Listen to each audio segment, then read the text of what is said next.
أعوذ بالله من الشيطان الرجيم. سورة البقرة مدنیہ پارٹ نمبر 25 آیت نمبر 121 سے 125 تک کی تلاوت سماعت فرمائے۔ بسم اللہ الرحمن الرحیم۔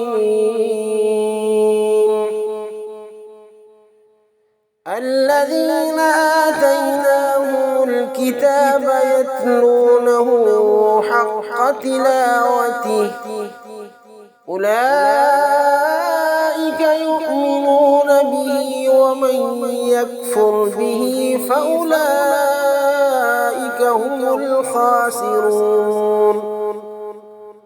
يا بني إسرائيل اذكروا نعمتي التي أنعمت عليكم وأني فضلتكم على العالمين.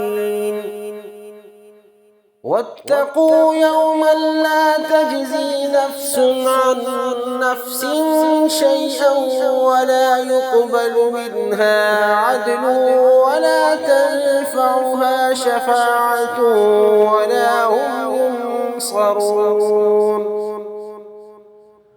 وإذ ابتلى إبراهيم ربه بكلمات فأتمهن قال إني جاعلك للناس إماما قال ومن ذريتي قال لا ينال عهد الظالمين.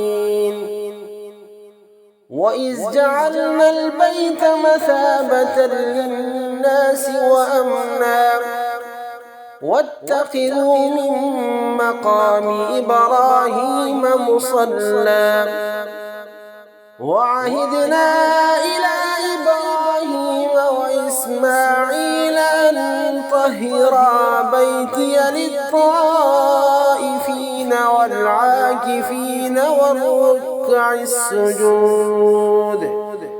صدق الله العظيم.